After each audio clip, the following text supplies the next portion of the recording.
Selamat sejahtera cikgu, nama saya Eugenia, saya dari kumpulan 8.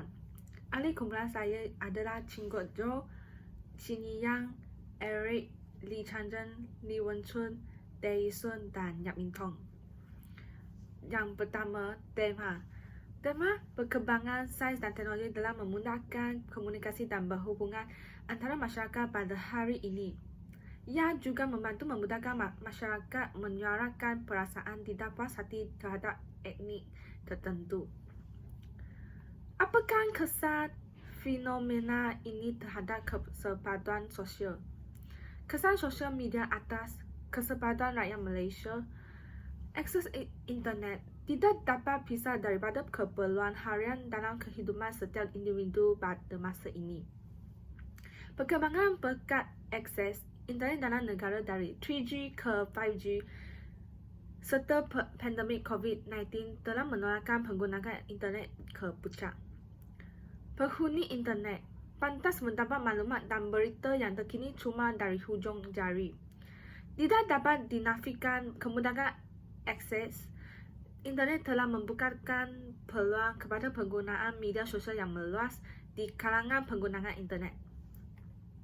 Media sosial boleh dijadikan sebagai medan perkongsian ilmu dan maklumat yang bermanfaat semasa rakan-rakan media sosial. Selain itu, media sosial kini juga membantu memudahkan masyarakat menyuarakan perasaan tidak puas hati terhadap etnik tertentu. Fenomena ini amat membincangkan kerana ia membawa kesan kepada kesepaduan rakyat Malaysia yang penghuni terdiri daripada pelbagai bangsa. Contohnya, baru-baru ini terdapat seorang pemimpin negara mengeluarkan pendapat di sosial media bahawa golongan Cina di Malaysia sangat kaya sehingga memiliki semua bandar di Malaysia. Melayu pula masih berada di dalam keadaan kemiskinan. Ekonomi negara kebanyakan dikuasai oleh orang Cina dan ini membawa kesan kekurangan peluang rezeki kaum Melayu. Berita ini memang mengerunkan semua lapisan masyarakat terutama dalam masa milenium ketiga yang moden ini. Kesan negatif daripada naratif ini telah mencetuskan ketegangan antara orang Melayu dengan Cina di negara ini. Dan terus menjejaskan kesepaduan rakyat dan membangkitkan sentimen di kalangan orang Melayu. Kebebasan bercakap dan berbincang di negara ini masih dikawal di bawah akta dan undang-undang kerana kerajaan serta terdapat kepentingan dalam melindungi perpaduan dan keharmonian di antara kaum. Tanpa perpaduan ia akan mencetuskan masalah sosial, menjejaskan ekonomi dan seterusnya membantukan perkembangan negara. Kawalan ini sepatutnya merangkumi di bahagian media sosial. Kerajaan perlu mengambil inisiatif dan kawalan ketat atas penggunaan internet yang menyebarkan kandungan sensitif yang berkaitan isu etnik. Sebagai rakyat atau pemimpin negara, semua pengguna sosial media wajarlah berfikir rasional, sederhana dan saling menghormati apabila berkongsi perpaduan di media sosial. Perpaduan negara bukan kurnia dari langit, ia merupakan hasil usaha manusia. Di mana bumi dipijak, di situ langit dijunjung. Kita mestilah menurut adat atau peraturan di tempat yang kita diami. Hargailah keamanan dan perpaduan yang sedia ada. Itu usaha berterusan dari nenek moyang kita. Kita yang hidup di era moden ini mesti terus berusaha lagi bagi generasi yang akan datang. Bagaimana konsep etika dalam penggunaan teknologi maklumat menjadi platform ke arah mewujudkan kesepaduan sosial? Salah konsep etika dalam penggunaan teknologi maklumat menjadi platform ke arah mewujudkan kesepadan sosial ialah kerajaan perlulah memainkan peranan penting dalam mendidik nilai murid dan etika menggunakan platform sosial media supaya bebas daripada unsur negatif. Selasa lagi, walaupun kerajaan pernah melakukan penyebaran maklumat berhubung etika penggunaan media sosial, ia masih tidak mencukupi. Mengulas lanjut, ahli berkata undang-undang penting dan mengawasi serta memberi hukuman kepada pesalah, namun pendidikan juga penting bagi memberi peringatan kepada orang awam.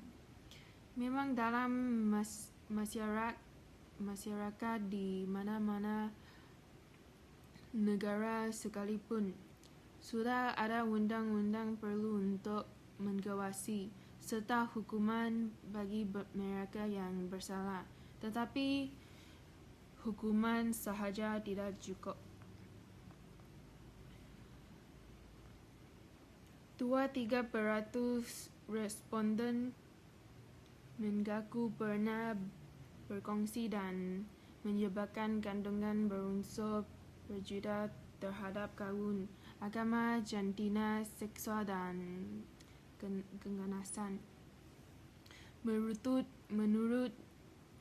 daripada hasil kajian, sebanyak 23% responden mengaku pernah berkongsi dan menyebarkan kandungan berunsur berjuda terhadap kaum, agama, jantina, seksual atau keganasan. Media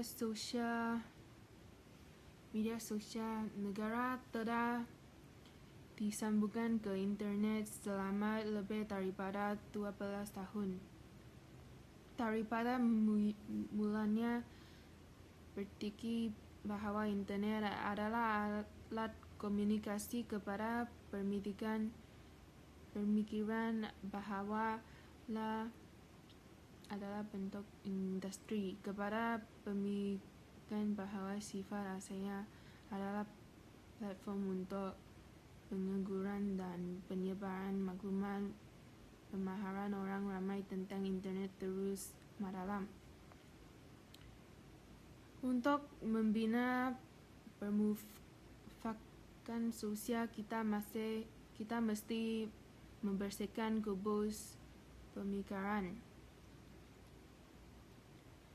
meninggalkan penggirafan nilai dan menyatukan kuasa semua sektor masyarakat